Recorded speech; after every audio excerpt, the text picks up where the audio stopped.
Greetings. When we last left our travelers, they had snuck their way into the Badger and taken off, leaving only minor chaos behind at Dustside Port. Unfortunately, that's not the end of the story. The Vesporans have 6 ships orbiting the planet, hoping to indeed stop this very scenario where a independent trader has escaped somehow their clutches and is trying to fly to the jump point and then engage the faster than light drive. Welcome to episode 3, Flight of the Badger. Will our heroes get out of the system or will they be captured? And all of this is for naught.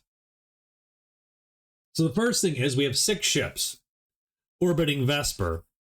As we wrote some months ago when I was first contemplating this campaign. So only 6 ships, so that's good. And the question is, are any of those 6 ships capable of intercepting us? So I would say there's a mix of factors there. So let's take a quick look. It's going to take us.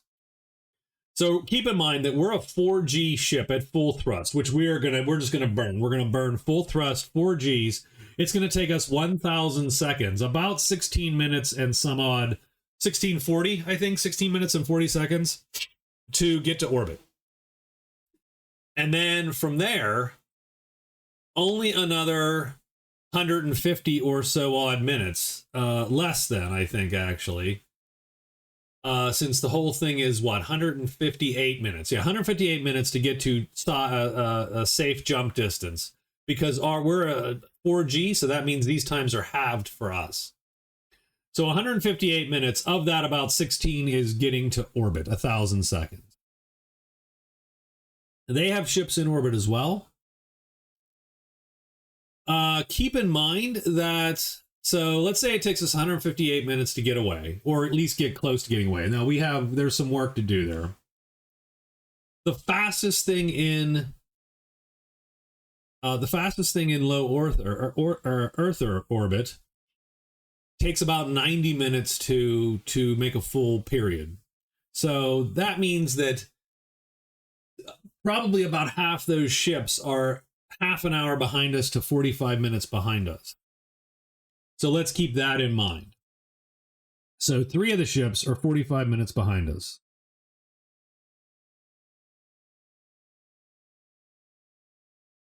And it's a total 158 minutes to get to jump.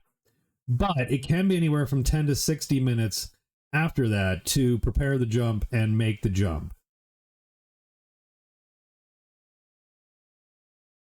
Now that assumes that we take the safe route. If we just go to 10 diameters, which is not a safe jump distance, that's 80,000. That is right here, right somewhere in between these two. So 105 minutes, it's less than that even. So it's half that, 50, it would be 50 minutes or less to get there. So we could, in theory, make a very unsafe jump in less than 50 minutes. Which we might do if we see someone is going to intercept us that we otherwise can't outrun or handle. So let's see. So let's say that 3 ships are closer. So 3 close and 3 farther.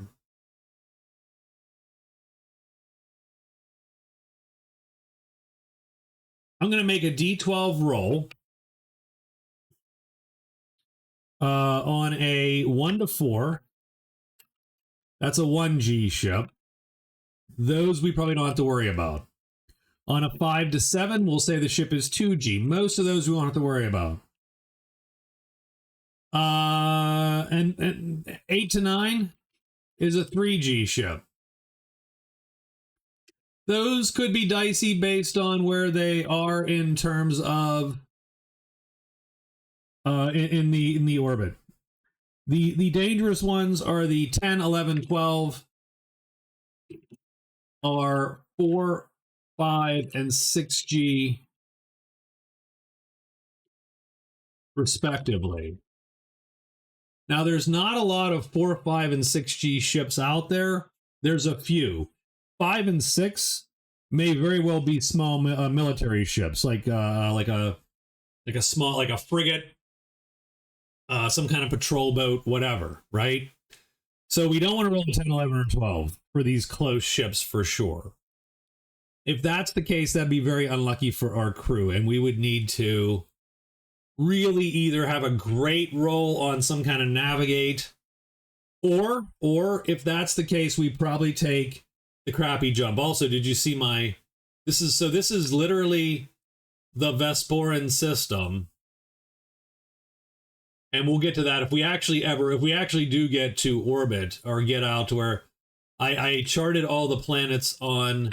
This is approximately their orbit distance to scale, roughly.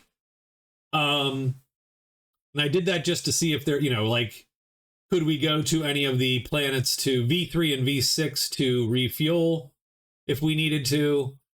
The answer is probably not, actually. Can we get to V8 because there's theoretically a pirate base there? And the answer is probably not, because we would pass way too close to V6. And V6 is where the light cruiser is that they captured. So we probably just want to go right here, get 100 diameters out of Vesper, and then wink out of existence and go to the next system, which we'll pick here in a minute. But I thought that was a cool. It took me forever to do this. They need a concentric ring tool in Roll20 for this very purpose. Like, who doesn't care what orbital mechanics are? Anyway. So let's figure out what these darn ships are right now. In the meantime, you're looking at eye-searing gray. It was white. I was killing you a little bit.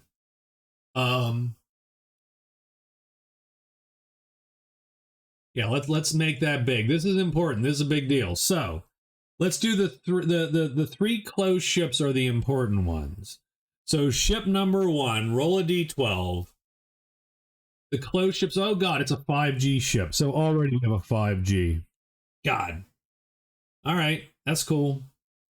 At that point, it almost doesn't matter what else we roll. We have a 1G ship, so some kind of trader they pressed into service, and a 2G ship.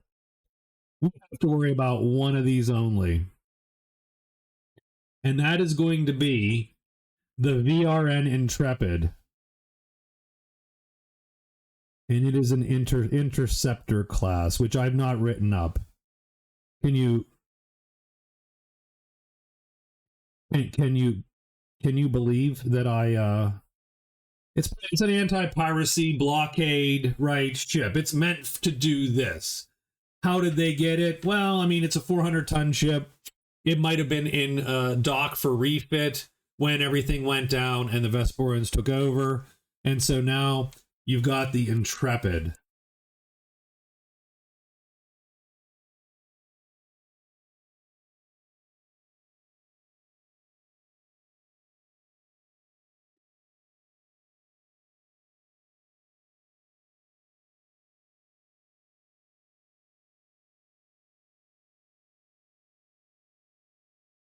Okay. So we are jetting out at 4Gs as fast as possible to get out of Vesper, to get out of Dodge.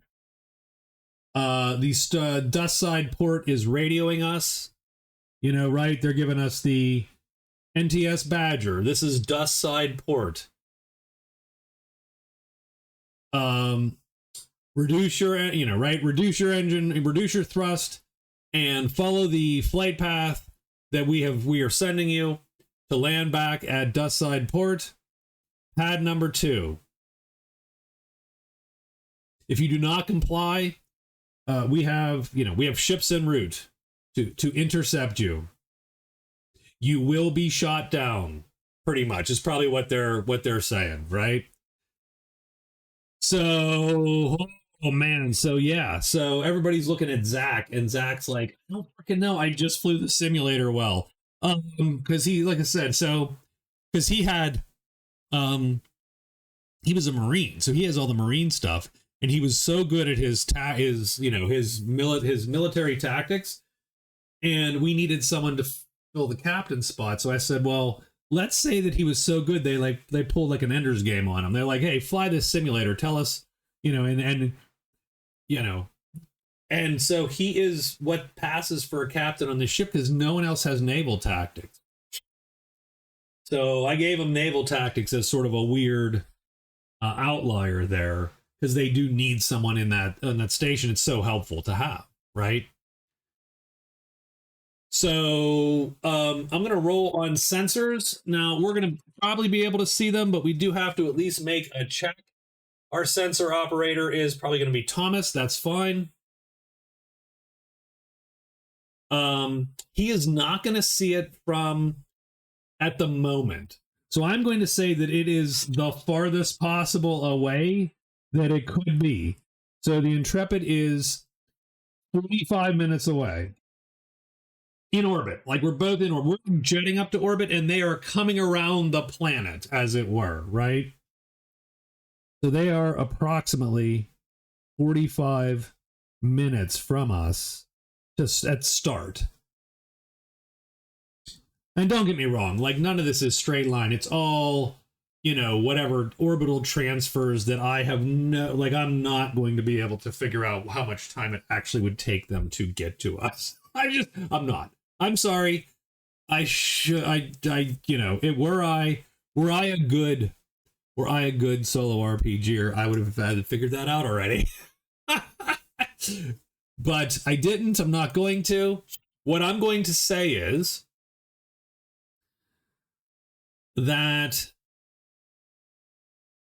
so we're going to get up into orbit in about 15 minutes, let's say.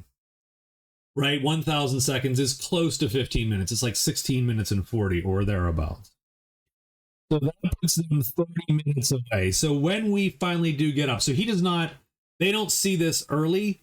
This thing is literally coming around Vesper. And as we reach sort of as we get higher in the atmosphere, then all of a sudden this thing is jetting at 5G, like you're seeing. And so I think Thomas reads out, right?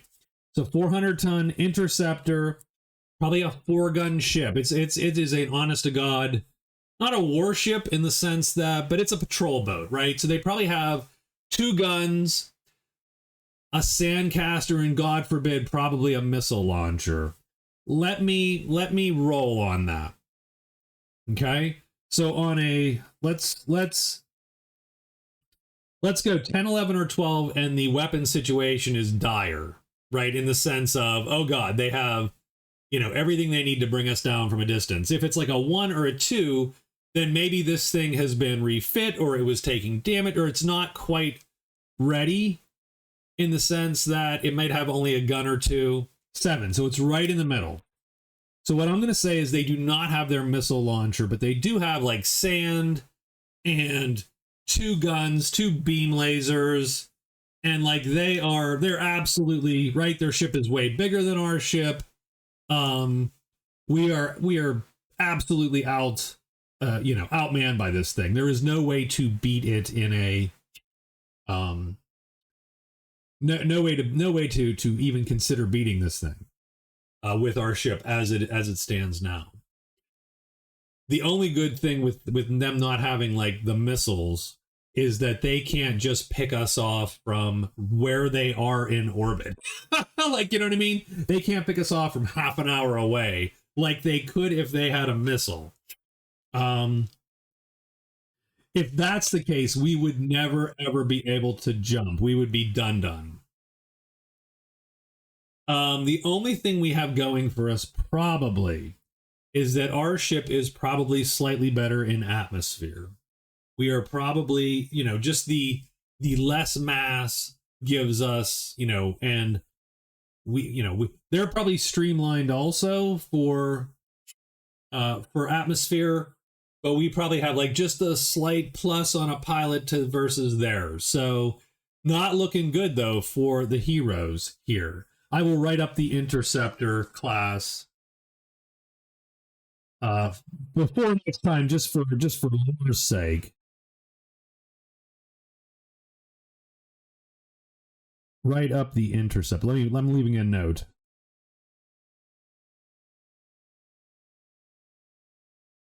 Right. So here, I'm going to pause and write that on our game notes. What has happened? So there you go. So the 400-ton 5G interceptor class, the VRN Intrepid, is gunning towards us. Definitely not good for our team here. How long is it going to take us to get to? So the question comes down to, how long is it going to take us? Main problem we're going to have is that 10 to 60 minutes to prep for a jump. Now, the thing about it's not just as easy as going faster than us. In orbit, as you go faster, you mostly get higher in orbit. Like, that's just sort of how that works. So they're going to have to literally figure out a transfer, an orbital transfer that will get them to an intercept point. Now, I'm going to assume they're going to be able to do that, and that we're going to jockey for position. So let me look at the primer here and see. So I think we're going to have to go for the really, really crappy orbit, or the crappy so what do we got here?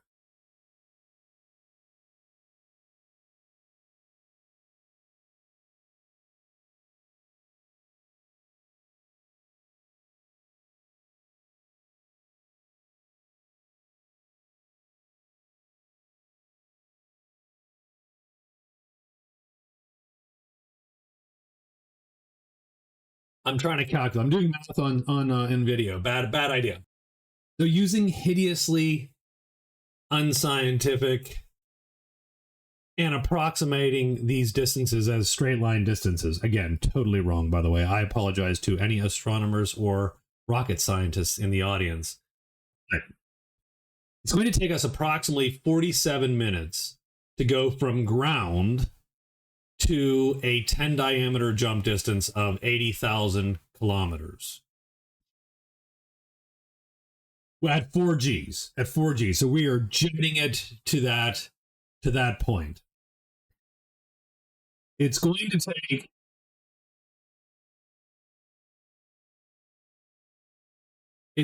take them, I think, closer to I did truly approximate, but I was going to say that it takes them between 30 and 40-ish minutes. So let's say 35 minutes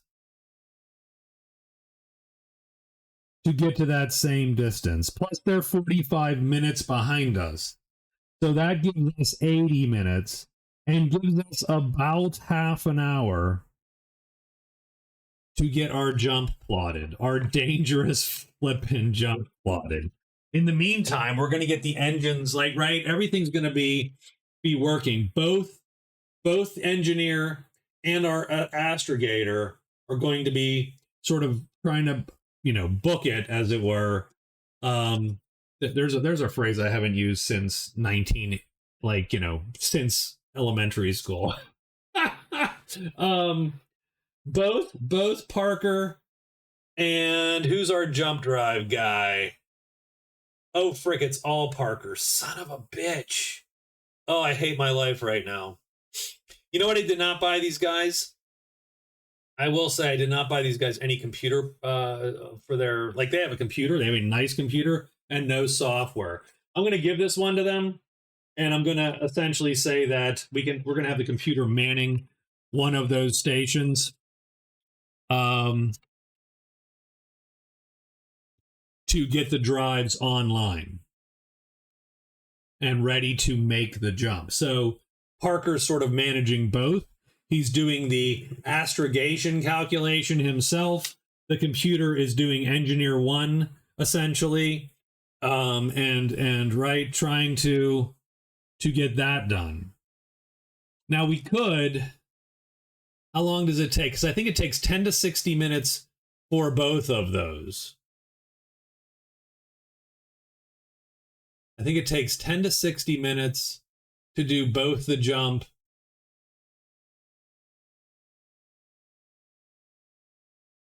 Unfortunately, I do not have a good. I need an index on some of this shit here. Fuel scooping, taking off to the jump point, signatures and detection. Yep. Astrogation.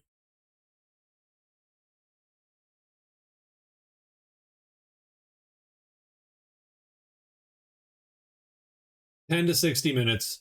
Astrogation forward check, but it's modified by the distance of the jump. And we're going to try to speed that up as best we can. So that's going to add to the difficulty as well. So first thing is first, let's look at the nearby stars. So we're in Vesper. God, we might cheat.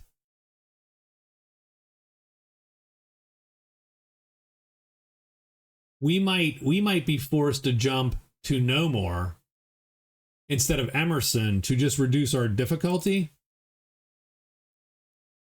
There's nowhere to refuel in Nomore, which sort of sucks. That system sucks. Man, we might be taking the long way home, boys.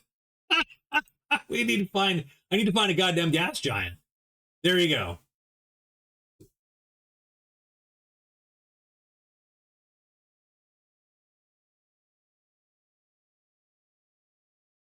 We might go Nomore to Kresh to refuel and then make a run to Sunder. 1, 2, 3, 4, 5, 6, 7, 8. Yeah. I was going to go to Emerson to Ewan or Hisbin or Callus or Sunder. Like Emerson's a pretty, but I don't know that is feasible. I do not want this jump to, we have to get both the jump and the engine online in 30 minutes to make this thing. And even then, it's possible that we just die. So I don't love it. I so don't love it. This is not a good. This is a bad first adventure. I don't know who the hell wrote this shit. I say we go to Nomore. So no matter what, the initial discussion is, plot to Nomore. 1, 2, 3, 4, 5. It's 5 light years away. So plotting to Nomore makes it a DL4 to Astrogate. Well, I believe we roll a D6, and then we can sort of decide if we want to, how much we want to rush.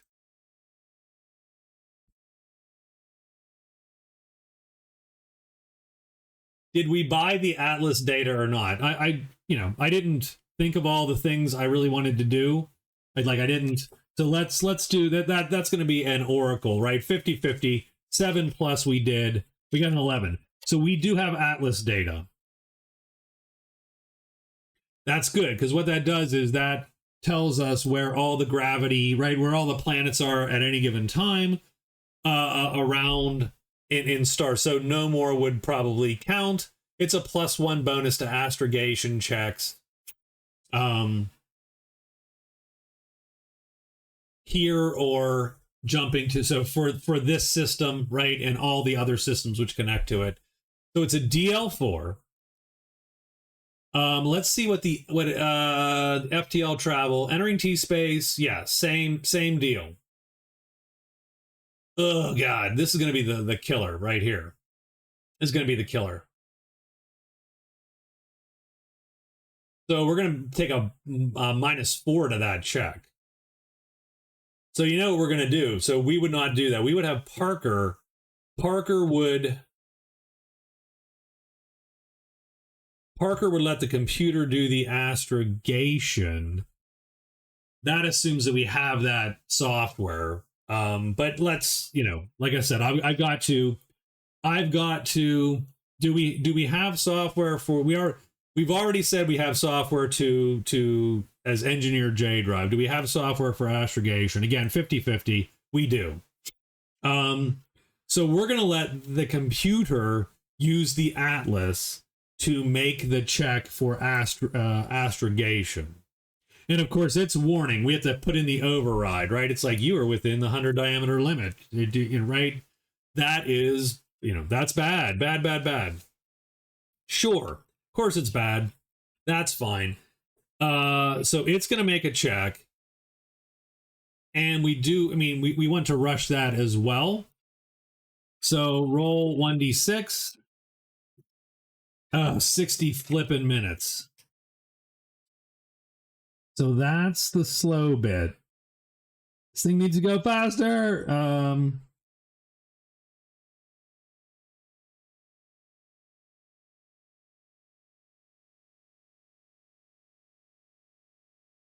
So the problem there then becomes, doesn't matter what you do on that drive, that computer is still chugging through calculations.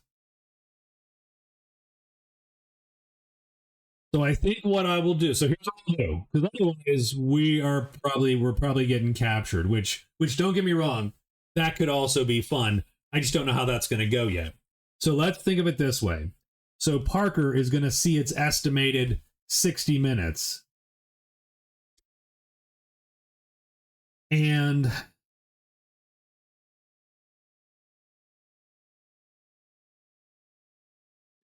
we have about 30, maybe 40, right? That's about what we have. Right? I mean, I don't think we can. I don't know that we can do anything but tell this, right? So we're gonna have it rush the calculation, and it has to make a roll to do it. So let's make that roll. So fortunately, it's a 4 difficulty. It gets a +1, and I'm gonna have it. Let's take a look at what the official rules say for speeding up a check. So moving up time to instead of 1d10 minutes, 1d minutes is technically only a +2 to the right, a -2 penalty. So that's probably doable even by the computer. So we're going to let the computer do that, and then we're going to see. Strangely enough, Parker would be better doing both. That's a lot of time jump for 2, but we're going to go with it. We'll have the computer do it. We'll say that it, cuts it in half or something of that nature. Let's take a check here. So we have a DL4. We get a +1 bonus. We're taking a -2 penalty, and let's let that happen. So let's make a skill roll. 11. So the computer can rush the check. The Atlas lets it do that. If not, hell, we could have had Parker do it, and it would be fine. So I'm gonna say even that maybe Parker, nudges it along, kicks it. I don't know, but nonetheless, so that succeeds. So we do have a jump course plotted, but now we've got to get the drive right. So he's down there. He's working the drive, trying to get this thing. So within the 100 diameter limit, so it's an engineer J drive 4 check. We have a 1 skill, we have an education, so it's an 8. We need an 8 or better, and we get essentially a +2 to get that done. So we need a 6 or better to make this happen.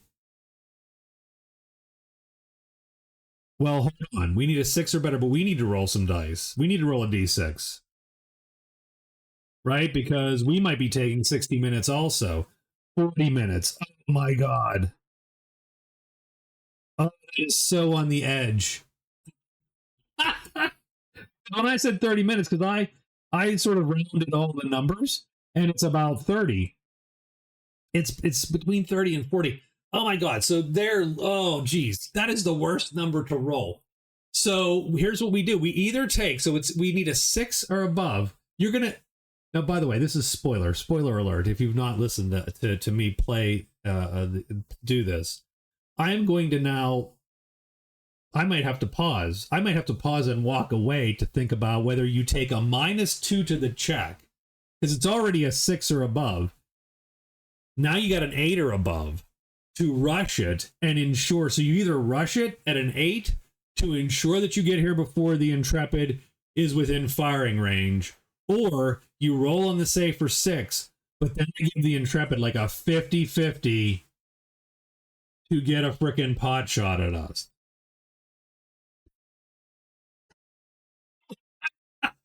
Um, wow. I'll be back. All right, it feels like we're gonna have to take. I did walk away, by the way, and I consulted my kids. It feels like we're gonna have to take the 6 or above chance, and then it's a 50-50 to have to take like the pot shot from the Intrepid, and they will very likely know. I mean, we're gonna radio chatter. You know, we may or may not radio chatter back.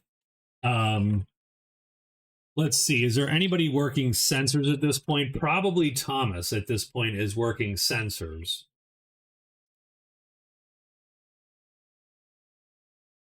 I mean, but they know the score. They're not dumb. If we don't stand down and shut our engines down, they know that we are jetting to a jump point. Now, they might not expect the 10 diameter jump because that's dumb to do.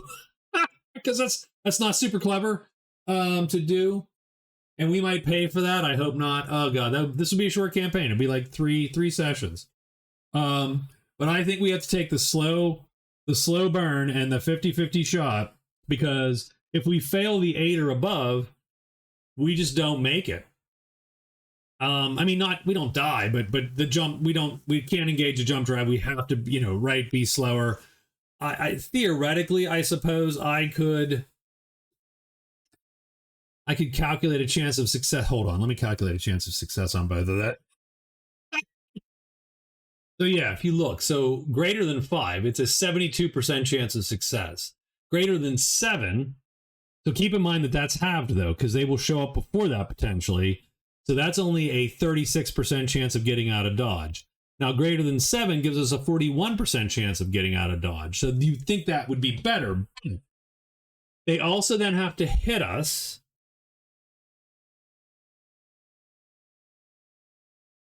Right? They also have to hit us. So I think, like, this one fails fast. Like, literally, you don't make the jump and you just go, yeah, we surrender, we give up, we'll land, done. This one gives us hope a tiny bit longer. because we probably make that roll. And if we make that roll, then we make a 50-50 roll to see if they show up.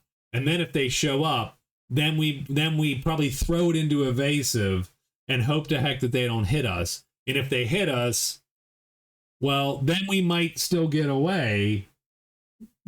We might be hit.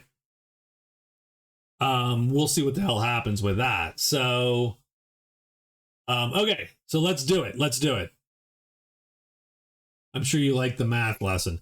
So, okay, we're going to make the roll now. So we are going to take the slower but surer jump.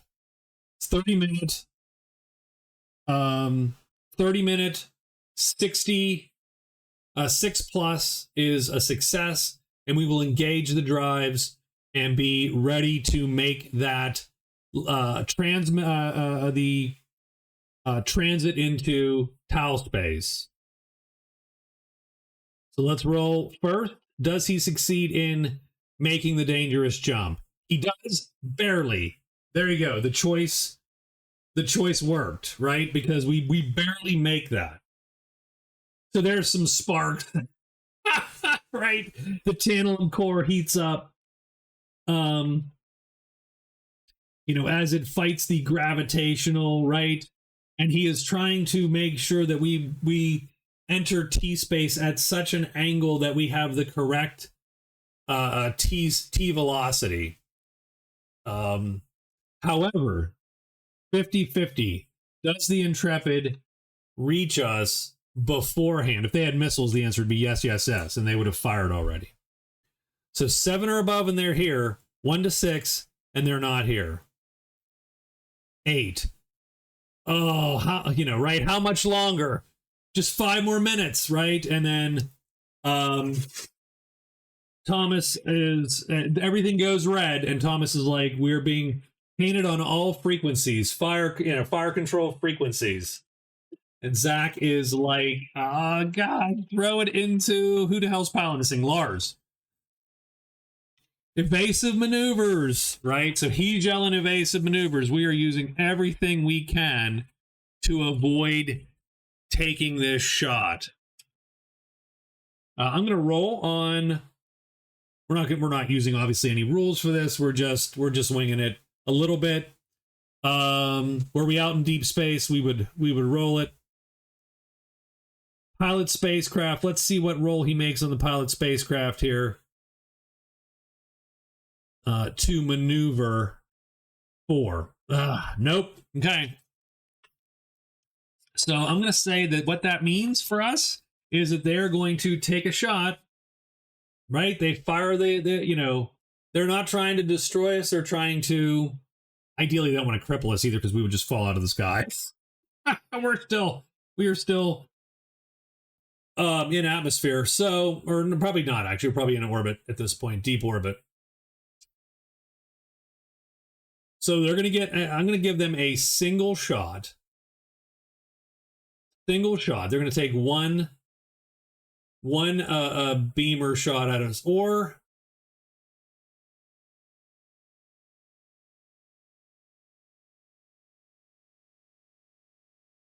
they will be jerks. They will stand by. So they'll have one gun ready. They'll fire it, and then if that misses, if they don't record a hit, which they can probably easily see, they're going to shoot the second one. So I'm going to say that just right offhand, it's going to be we're going to go straight up 8 or above, right? And I mean, range and all that is probably not, there's no issue for any of that crap. We're in, I don't know if we're still in atmosphere or not. We're not in atmosphere. 10 diameters is not atmosphere. So there's no atmosphere. I will give them a +1 on those shots. So the first shot is going to be a 7, so it will hit. They will not, and the second one would have missed anyway. So they're going to hit us. They are indeed going to hit us with the beam laser. And we're going to give them the best beam laser they possibly can have. Now don't get me where is it? Yeah, it's not going to be written on here.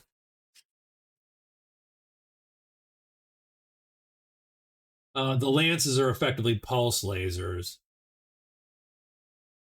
The beam lasers are 3D -3.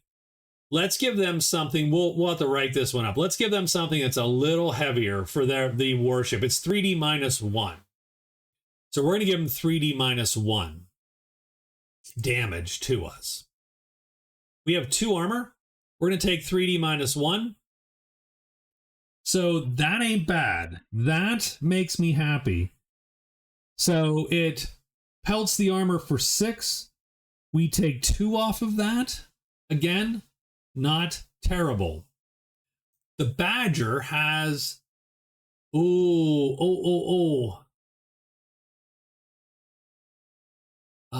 do we say deep space, right? Where's our Badger? Don't we have the Badger stats here somewhere? We do. The Badger has 45 hit points. This is from my test combats that I was running.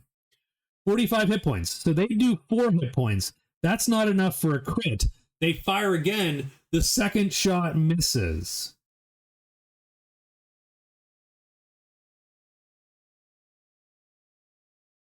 So that laser blasts into the hull. You can feel it, right? You can feel it because some of that armor on there vaporizes under the heat and melts. And so there is a little bit of a little bit of an explosion. Not like a big nasty explosion. We're gonna say that it's not enough to do a crit, so it's not harming anyone, right, or doing anything like that, or causing any internal damage or whatnot. It mostly bounces off armor. They fire again, knowing that shot wasn't a telling, and so they miss.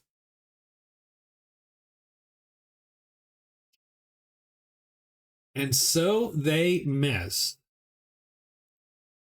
And that's it. And we're going to escape. We could have taken a ton of damage there. Like they could have done 15 points and that would have been 3 crits. But we lucked out.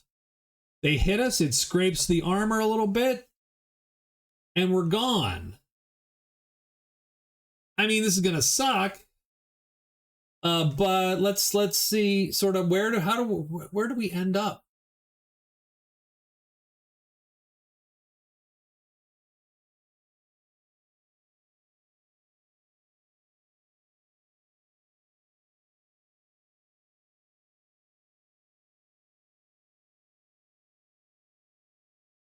We did rush the astrogation check.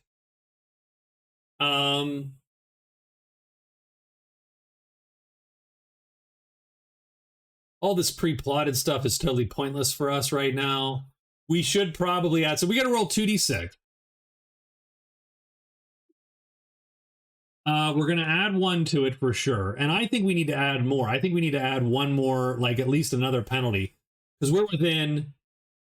So I say we add 4. So +5. So I say we go +5. So it's 2 dice +5. If we roll a 12, we actually are gone. Let's. Okay. If we roll a 12, it's gonna suck. Oh, please don't roll a 12. Okay, 5. 5 + 5 is 10. We appear in the far system of our destination between 255 and 600 million kilometers away. So I have not drawn no more.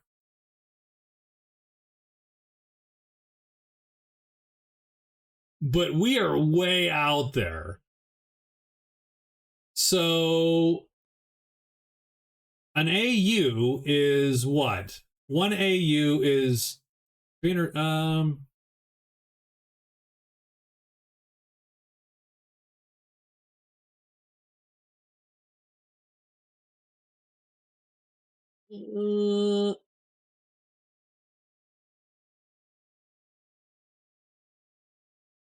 I need that number somewhere to notepad. Let me put that number in notepad.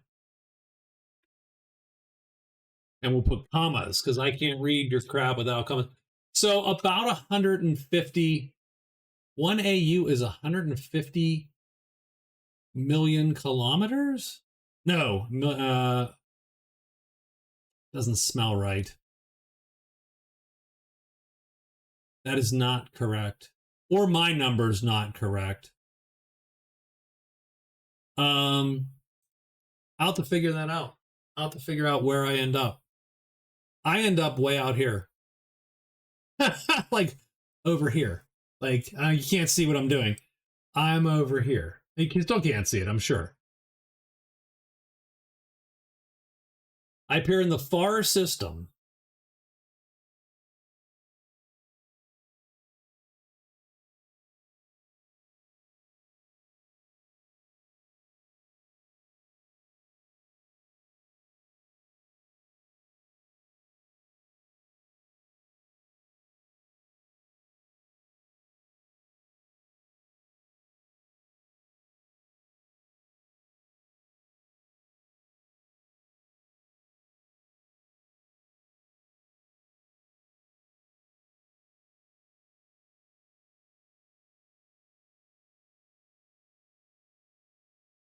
So let's get our primer up here. Let's say what that means is, yeah, so there's billion kilometers. There's oh, I see. So we're here. We're here. We're in that band.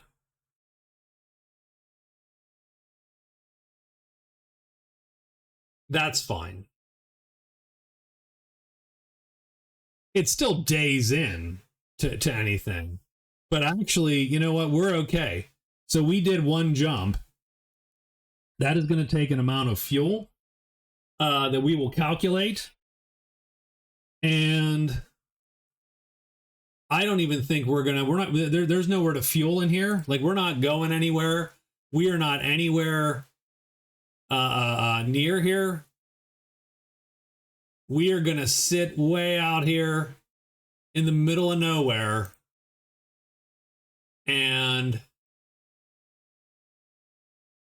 there's us.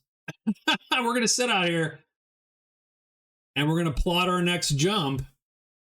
And our next jump is going to be to somewhere we can fuel.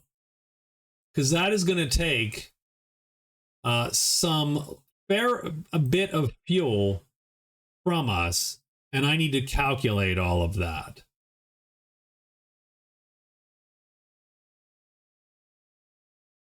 So from No More, can we go 1, 2, 3, 4, 5, 6, 7, 8, 9, 10? Can't make it to Sunder. We have to spend one more. There's one more jump in a Vesporan Revolution system.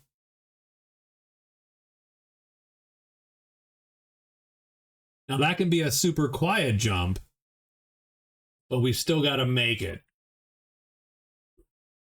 So there's Valiant.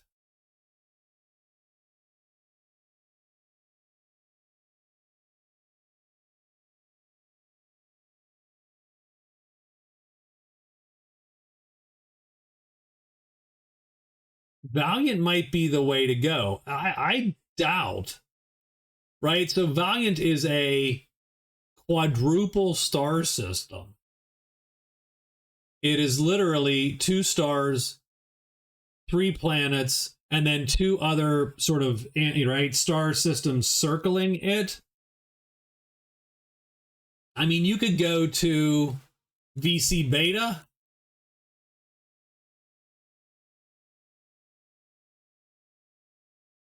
And what's the chance they're actually, what is the damn chance they're actually like here? What's the chance they actually even, and there's almost no chance that they're out. I mean, I don't think. How's that? So we might go to Valiant. That might be the play. The other play would be to Kresh. Kresh looks a little dicier. They have a lot more ships in Kresh. There's Kresh, tidally locked, but you have a lot of planets out here. But you have, it says, a squadron of about 50 small ship. They have 50. Oh my God, they might have a freaking other interceptor, which I don't want to meet up with. I would say, yeah, I would say that's the play. I would say we're not going to save our little drawing. I say we go to No More, to Valiant, and then we end up 1, 2, 3, 4, 5, 6 into Sunder. I think that's where we're going to end up.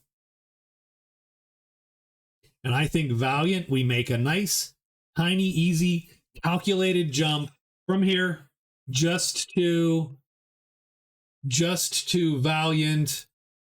What is it? VC Beta or VC Gamma?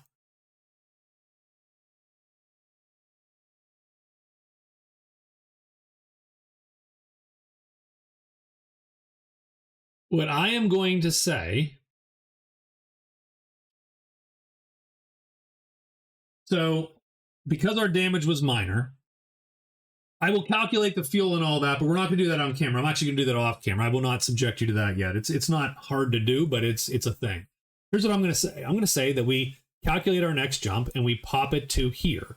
And I'm going to give us, so I'm going to say there's a 1 in 12 chance that something goes awry. Not with our jump. Let's assume that our jump is after that last one. Let's assume that this jump is uneventful, right?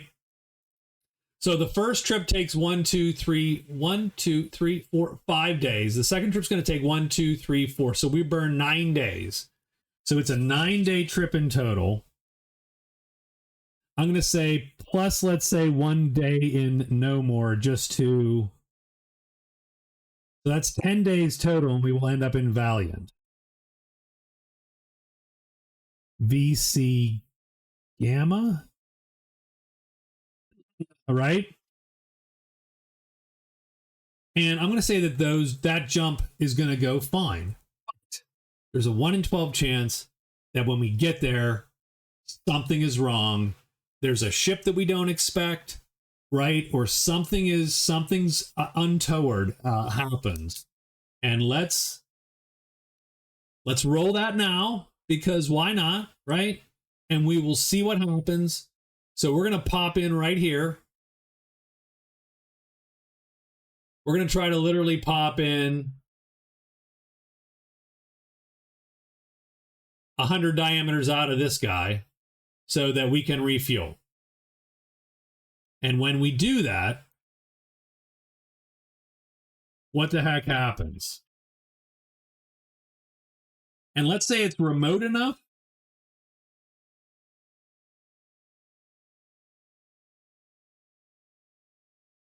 Or we will be kind. We'll be kind to the Vesporans and say 2 in 12. What do you think? That was a dumb thing to say. Why would you do that? 2 in 12. God damn it, 2 in 12. We're gonna show up. We're breathing easy. We're breathing easy because we just escaped. We have 9 days in T-space, plus maybe a few hours here, right? And we're gone. And that's great. And we think we've made it. And we're going to refuel in Valiant 1 and 2. 3. Oh, the dice gods. Obviously, they're on my side. Not by much, but they're on my side. And so we're going to refuel in Valiant. That's going to be super quiet at that point. And it is absolutely untraveled, right? Uninhabited at this juncture. So we pop in. We're going to do the gas giant refueling, which means we dip into the gas giant. We have fuel scoops, which is, literally a big, the damn ship opens up and we just scoop raw hydrogen into our drive to refuel. The nice thing is we don't have to bleed in no more, right? Because it's a 4 light year jump. Remember, 1, 2, 3, 4, 5. So that's 5 light years of travel. You need to bleed after 9. 1, 2, 3, 4. In Valiant, we have to bleed. That's perfect. We can bleed while we are, because otherwise the drive breaks down into its constituent parts. And releases, a god-awful amount of neutron radiation and gamma rays and kills everyone on board and fries all the systems. We got that from 2300. I thought that was a good way. It limits the distance that we can go to 9.2 light years. So we're going to engage in refueling and tantalum jump drive bleeding in Valiant after 9 days. That'll probably take us a day or two. That probably will actually take us a few days. So we'll calculate some times. And I don't really need to calculate the fuel much anymore. If there was something happening in Valiant, then I would have had to have calculated the fuel use. But we are going to fill up in Valiant, and then we're going to make 1, 2, 3, 4, 5, 6 a jump to Sunder, and that's going to take another 6 days. So it's probably 9 days plus a day in No More, plus a day, 3 days in Valiant, let's just say, plus 6 days to get to Sunder, and that's going to be a 19-day total trip.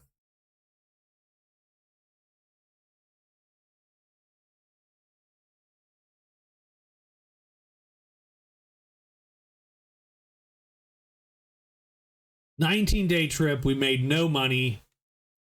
We have very, very minor hull damage.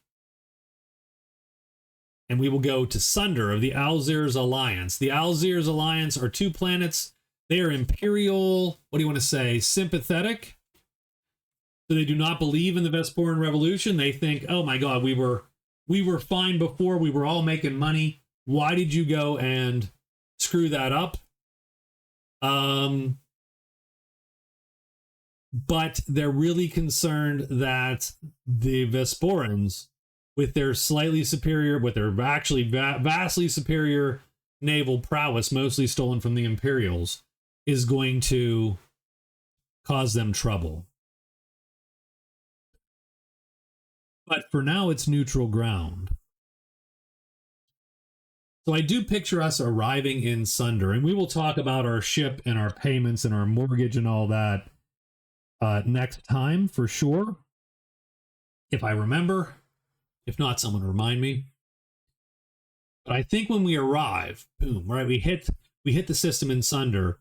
There's effectively an Imperial beacon. There probably aren't any Imperial beacons in Vesper as much. They either got scuttled or whatever. They're disrupted somehow in the fighting. The Alzir's Alliance has the beacon, welcome to Sunder system, blah blah blah. And we get all the beamed whatever the news would be or whatnot. And then there's probably one message. This is a reminder from Galbank that your mortgage of blah blah blah is due in 20 days, right? It pings because we're pinging them. Probably once we hit Algiers, we turn our once we sort of go, okay, we think we're out of the woods, we turn our transponder on, that nav beacon picks that up and gives us a friendly message from Galbank. Your mortgage is due in 20 days. It is a total, right? That whole thing back and forth. And the guys look at each other and are like, holy shit, we need to make some money. We're down to our last 50K and we have a ship payment to make still, somehow.